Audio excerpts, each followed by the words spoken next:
Jangan lihat sulitnya. Kadang-kadang kesulitan itu dibuat oleh Allah untuk mendapatkan kenikmatan. Tuh kalau antum naik ke gunung, begitu menemukan tanjakan harusnya antum gembira. Kenapa? Karena di depan pasti ada turunan. Jadi kalau orang paham dengan fikih di surat Al-Kahf ini, ketika anda dihadapkan pada ujian, anda nggak usah nangis berlebihan. Jangan takut, karena kadang-kadang ujian itu diturunkan untuk memberikan rahmat yang lebih luas bagi antum. Antum tuh dibuat kuat dulu, bikin nangis supaya ke depan nggak keluar lagi air mata. Kebal antum dengan semua ujian yang ada. Itu cara memahaminya. Ini nggak usah berkeluh kesah. Baru turun ujian yang kecil udah bikin status. Ya. Kamu kenapa sih, kata suami. Istrinya pasang status. Ternyata dia tidak seperti yang aku kira. Terus yang paling nggak enak ditungguin tuh ada komen nggak ya? Kenapa Jeng? Nggak nyangka ya, nyangka. Tuh. Jadi buat status tidak menyelesaikan masalah. Ya, tidak menyelesaikan masalah tapi nambah persoalan. Jelas ya? Maka bagian pertama, kalau antum diuji dengan persoalan, boleh jadi jangan persoalannya yang dilihat, itu cara Allah untuk memberikan rahmat kepada antum. Sebab kalau nggak diberikan persoalan itu, rahmat nggak akan turun. Pemuda itu kalau nggak dapat tadi itu kejar-kejaran sampai ke gua, mana mungkin turun rahmat Allah 309 tahun. Ikuti itu. Ya, saya tidak ingin mencontohkan pribadi karena mungkin disangka nanti sesuatu yang tidak baik, tapi banyak orang mempraktekkan demikian dan itu berhasil.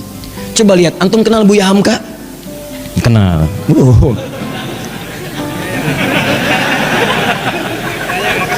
Alhamdulillah ya. Yang penting antum kenal lah, walaupun beliau nggak kenal antum. Ya. Buya Hamka, sempat beliau kemudian dalam episode kehidupannya dimasukkan ke dalam penjara. Tapi setelah beliau di penjara itu, bukan perasaan mengeluh, bukan dendam, bukan marah, bukan puncak dari emosi yang keluar, tapi syukur kepada Allah. Ketika ditanya bagaimana pendapat anda Buya mendapatkan perlakuan seperti itu dimasukkan ke dalam penjara, beliau malah mengatakan, saya bersyukur kepada Allah Subhanahu wa Ta'ala. Kalau ada waktu, saya pengen ketemu presiden untuk mengucapkan terima kasih telah memasukkan saya pernah ke penjara dalam episode hidup saya, kalau bahasa kita sekarang. Kenapa? Karena ternyata di penjara itu saya bisa menyelesaikan tafsir Al-Azhar. Kalau saya nggak masuk ke sini, nggak jadi nih tafsir. Jadi cara melihatnya itu rahmat Allah. Persis seperti ini nih yang kita baca tiap Jumat itu. Bicara orang kalau kebiasaan baca Al-Kahf, spiritnya ada dalam jiwa, dia nggak akan gugur karena ujian-ujian. Walaupun sifatnya sakit, yang dia baca rahmatnya. Jadi kalau anda terbiasa membaca Al-Kahf, paham maknanya, itu anda akan senang melihat musibah, senang melihat ujian. Yang dilihat rahmatnya, bukan ujiannya. Masuk penjara malah senang. Tuh. Nabi Yusuf begitu masuk penjara, nggak enak kelihatannya masuk, cuman ternyata malah minta beliau, ya Allah, daripada banyak godaan, ya para sosialita yang menggoda saya sekarang, ya cantik-cantik luar biasa, dan itu udah banyak sosialita itu, bukan cuma sekarang, zaman Nabi Yusuf udah ada. Senangnya kumpul-kumpul bicara yang nggak jelas. Ya ada yang jelas ada, tapi ini contoh yang tidak jelas. Kumpul-kumpul di rumah salah satu pejabat, Imratul Aziz, istri Perdana Menteri, hanya untuk membincangkan, mana sih si pemuda ganteng itu? Mana sih seganteng itu? Katanya ganteng-ganteng Nabi ya? Iya, zaman sekarang ganteng-ganteng serigala. Ya. Begitu kemudian ditampilkan oleh Imratul Aziz, Yusuf keluar. Begitu keluar, disebutkan di Quran surah 12 ayat 29, wa qulna hasya lillahi ma hadza basyara in hadza illa malakun karim. Ya, ini sih bukan manusia, ini malaikat yang menyamar dalam rupa manusia. Lewat, tak sadar ketika lewat, jarinya kemudian tergores dengan pisau itu. Saking tak sadarnya melihat gantengnya Yusuf lewat. Begini. Tuh. Nabi Yusuf ganteng, Nabi tidak sombong. Begitu melihat ujian itu, ya Allah, lebih baik saya masuk penjara aja deh. Orang sekarang Nabi bukan, Rasul bukan, ngaku ganteng, orang lewat, ibu-ibu nggak kepleset dia tantum itu kan, GR-nya luar biasa, semua ditampilin. Baik, kata Nabi Yusuf, ya Allah, akan lebih baik kalau saya masuk penjara aja. Ternyata pilihan masuk penjara itu Nabi Yusuf membaca rahmat Allah, bukan melihat sulitnya.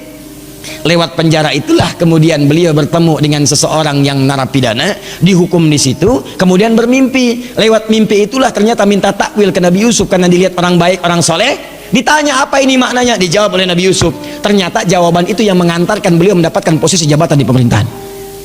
Begitu rajanya bermimpi, Ya ada 7 ekor kemudian sapi, dimakan 7 ekor serigala, semuanya dimakan habis, hancur semuanya. Bingung menafsirkan dia. Dukun-dukunnya sekitaran mengatakan itu paling mimpi buruk saja. Kok berulang-ulang terus-terusan? Ternyata narapidana yang bebas tadi, yang akhirnya melayani raja, membawakan airnya, minumannya, dia bercerita di penjara ada seseorang yang bisa menakwilkan mimpi sukses. Waktu saya di sana ditakwilkan saya akan berada di sini. Saya bermimpi saat di penjara, kata orang itu, kamu akan jadi pelayan raja. Yang teman saya, kamu akan dihukum mati. Dua-duanya benar raja. Siapa namanya? Yusuf. Ternyata begitu kedengaran itu dipanggil kemudian, Yusuf, tolong panggil ke sini. Begitu ke sana, kata Yusuf alaihissalam, saya akan datang kalau raja sendiri membebaskan tuduhan saya. Maka ketika datang dibebaskan tuduhannya. Tapi yang paling penting, begitu selesai tuduhan dibebaskan, kamu akan saya angkat menjadi orang terdekat saya. Coba Anda bayangkan, kalau Nabi Yusuf tidak pernah diberi kesempatan masuk penjara, maka mustahil beliau kemudian akan mewujudkan mimpinya dari kecil yang pernah bermimpi itu, bahwa beliau punya jabatan di pemerintahan, sampai bapak ibunya hormat pada masa itu sujud kepadanya. Maka takwil mimpinya saat kecil itu, ya beliau melihat ahada asyara kaukaba wa syamsa wal qamara ra'aituhum li sajidin. Saya melihat 11 gemintang, 1 matahari, 1 bulan sujud kepada saya, hormat. Ternyata begitu diangkat jadi bendahara yang sangat hebat, punya kedudukan, bapak ibunya diundang dari Mesir, datang dari Kanaan Palestina ke Mesir. Begitu datang, apa yang terjadi? Mereka langsung hormat kepada Yusuf alaihissalam sebagai bagian dari rakyat, hormat kepada penguasanya. Coba kalau nggak pernah masuk penjara, nggak mungkin terjadi begitu. Tuh antum tuh jangan lihat senangnya aja, kalau nggak ada sulitnya nggak akan datang kesenangan. Rahmat itu rahmat. Jadi pertama cara bacanya, syukuri setiap nikmat Allah. Kalau bertambah syukuri, kalau ada ujian bersabar. Doanya ini jelas. 1 tetesan rahmat Allah paling minimal 309 tahun. Jika diberikan lebih, maka berapa yang antum nantikan? Bisa melewati alam-alam selanjutnya. Nanti saya berikan rahasia ya. Ada yang kalau antum amalkan, itu 3 alam dijamin. Dunia diberikan, alam kubur dilimpahkan, di akhirat antum saking gembiranya sampai lompat-lompat. Tuh, betul sekali. Betul. Ya itu. Ya. Paham? Apa itu? Nanti belakangan. Sekarang bagian terakhir. Ini sudah menyakiti fisik nih. Domain fisik. Yang tadi masih ancaman, dikejar-kejar, masih bisa ngindar. Kalau yang ini fisiknya udah dipegang, diancam. Bahkan luar biasa, udah mengalami kontak fisik. Kejadian ini kontak fisiknya dilemparkan ke laut, dimakan ikan paus. Masuk tuh.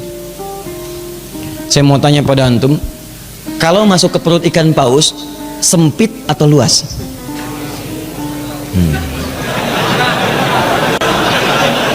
Bentar, saya tuh penasaran dengan antum ya. Antum tuh siapa sebetulnya? Antum tuh siapa sebetulnya? Buya Hamka kenal. Masuk perut ikan paus punya jawaban. Luar biasa. Ini gelas aja dengar jawaban antum sampai keringetan tuh. Masuk perut ikan paus, nggak akan pernah ada yang jawab luas. Yang terbayang pasti sempit, walaupun anda belum pernah masuk ke dalamnya. Masuk ke perut ikan paus, terang atau gelap? Tuh, gelap. Sudah pernah masuk, Bu? Belum, Ustadz. Tapi kita bisa bayangkan, karena nggak ada cahaya di sana. PLN pun nggak bisa masuk. Nggak, saya kebayang kalau ada inovasi PLN, petugas PLN berdasarkan kisah Nabi Yunus ingin memasukkan listrik ke dalam perut ikan paus. Bagaimana cara masangnya? Nggak ada listrik, cahaya tidak ada, berarti gelap. Awas, dalam bahasa Arab gelap itu sesuatu yang zulma. Zulama yazlimu zulman, gelap. Minaz zulumati ilan nur. Sempit, padat. Teman-teman, ada yang kemudian dianiaya, itu nabi lagi. Nabi Dzannun, Nabi Yunus alaihissalam. Diusir oleh umatnya, masuk ke perkampungan, naik ke atas kapal, di situ bahkan diundi, ternyata beliau harus dilemparkan. Ini kapal keberatan nih, zalim, ambil aja orang itu, undi, dia orangnya, lemparkan. Begitu dilempar ke dalam perut ikan paus, ya dilempar ke lautan, ditangkap ikan paus. Oh hebat ikan paus, dan nungguin, tangkap, masuk. Apa yang terjadi? Gelap, sempit, sesak, capek luar biasa. Tapi yang ingin saya sampaikan adalah, perhatikan baik-baik. Wadhannuni, Quran surah ke-21 ayat 87 sampai 88. Saya tuliskan. Wadhannuni idh dhahaba mughadiba fadhanna an lan naqdir alayhi fanada fi dhulumati, gelap, ya alla ilaha illa anta subhanaka inni kuntu minadh zalimin. Sebelum kisah ini dimulai, saya akan ajak Anda ke ayat sebelumnya, yaitu 84, 85, 86 ya. Khususnya 85 dan 86. Ketika di 85 Allah menyebutkan wa Ismaila, kemudian ada Idris, ada Dzulkifli, disebutkan mereka termasuk kalangan orang-orang yang baik. Di ayat ke-86-nya wa adkhalnahum fi rahmatina. Mereka itu Ismail alaihissalam, Idris alaihissalam, Dzulkifli alaihissalam. Kata Allah, golongan-golongan yang kami berikan rahmat kami kepada mereka. Rahmat diberikan.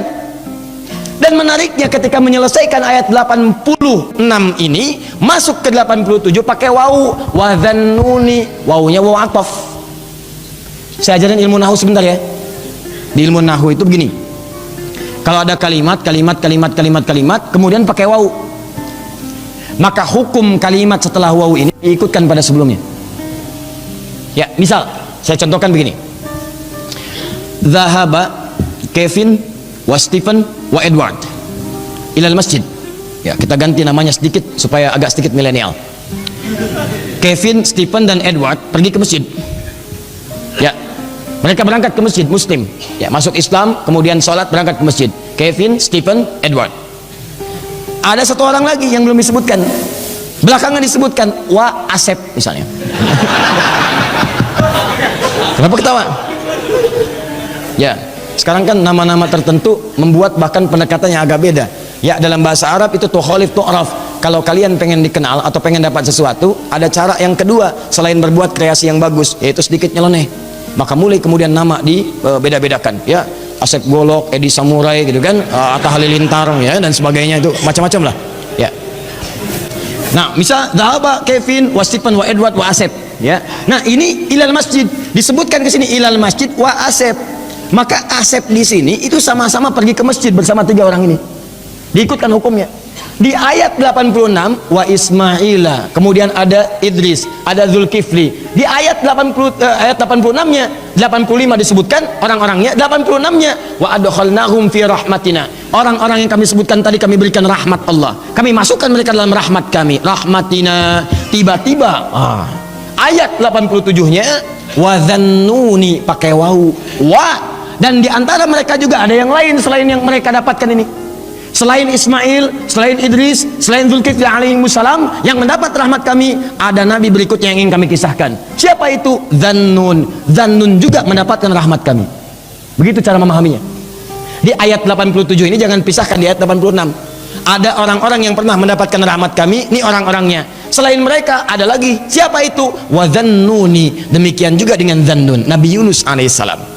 Beliau pun pernah mendapatkan rahmat Allah. Kapan rahmat itu diberikan? Dalam situasi yang sangat sulit. Idzahaba mughadiba, ketika beliau kemudian merasa tidak senang dengan perlakuan kaumnya, dizolimi, dilemparkan ke perut ikan paus, sulit luar biasa. Saya tanya pada antum, nih ya, tolong jawab dengan sepenuh jujurnya. Dengan jujur antum jawab. Maaf sekali, kalau antum berada di perut ikan paus, kira-kira masih ada peluang nggak oleh manusia untuk diselamatkan? Tuh, nangis tuh kan, karena tahu nggak mungkin. Tadi kan begitu saya sebutkan rahmat, ya. Tuh. Begitu kita tanyakan ada peluang nggak? Bayi aja tahu. Tuh. Ya. Jadi sulit mendapatkan peluangnya. Orang masuk perut ikan paus, ditelan. Siapa yang mau nolong? Manusia mengatakan mustahil, nggak usah ditolong lah, nggak ada harapan. Yang ada malah kita ikutan ke dalamnya. Paham? Tuh. Kalau gerah kipasi, kalau perlu air berikan, kalau ada permen sampaikan. Maka teman-teman sekalian, nah berdoalah kemudian Nabi Yunus kepada Allah. Apa doanya? Nih, perhatikan kalimatnya. Wa nada fi dhulumat, maka dalam suasana gelap, capek, resah itu beliau berdoa kepada Allah. Allah ilaha illa anta. Tolong minta air. Ya, oh ini aja nih. Nah, atau aqua, ada aqua? Baik. Ini tolong diberikan ke belakang, barangkali haus. Ya. Kalau bukan anaknya, ibunya yang minum. Ya. Ya, saya nggak minum nggak apa-apa. Ada apa aku mati ya? Yang penting antum nyaman insya Allah. Baik. Antum ikhwan ada lagi yang mau nangis? Wa nada fi dhulumat, maka beliau bermohon kepada Allah dalam suasana gelap sulit itu. Allah ilaha illa anta, catat doanya, catat.